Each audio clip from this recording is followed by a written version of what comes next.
Dante, paano ba tinitingnan ni Senator Estrada ang timing nitong isasampang kaso laban sa kanya? Magandang gabi, June. Alam mo, naging maingat at matipid ang sagot kanina ni Senador Jinggoy Estrada kaugnay dito sa inaasahang kasong plunder na isasampa laban sa kanya at wala siyang naging nabanggit patungkol dito sa timing ng paghahain ng kaso, pero ang kanyang tiniyak ay haharapin nila ito sa tamang panahon. Mariing iginiit ni Senator Jinggoy Estrada na handa siyang harapin ang anumang hamon bilang katumbas ng paninindigan sa kanyang mga prinsipyo at paniniwala. Ito ay matapos sabihin ni Ombudsman Crispin Remulla kanina na kakasuhan nila ng plunder ang senador sa Sandigan Bayan.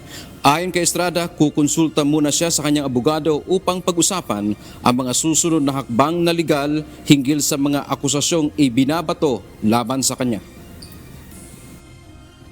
Well, if this is the price that I have to pay for standing on my own principles of what I believe in, so be it. Sa tanong naman kung politika upang gigipit ito sa kanya bunsod ng mga sunod-sunod na kasong kinakaharap ng ilang miyembro ng legislatura, ito ang naging tugon ng mambabatas. Politika ba sa tingin niyo, Sen? Your guess is as good as mine. Itinanggi ni Estrada ang mga aligasyong ibinulgar sa House of Representatives, partikular ang mga binanggit ni dating Public Works and Highways District Engineer Bryce Hernandez tungkol sa umano'y mga insertion sa pambansang pondo. Ayon sa senador, walang anumang record na magpapatunay na siya ay nagpasok ng naturang mga insertion. Basta ang alam ko, sabi na LB Ramo, wala akong insertion.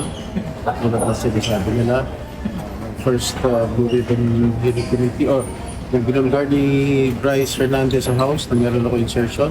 Nagkataon na dito sa LB Ramo, wala silang record. Sa kabila ng mga isyong ito, tiniyak ni Estrada na siya ay magtatrabaho bilang isang mambabatas.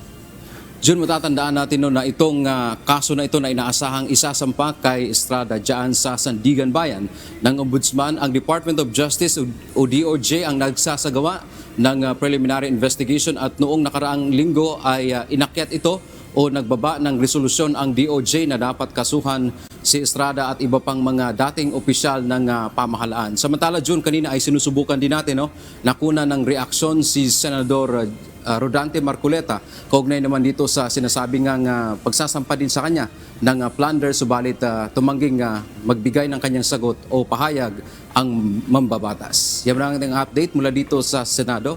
Balik sa Jude. Maraming salamat, Dante Amento.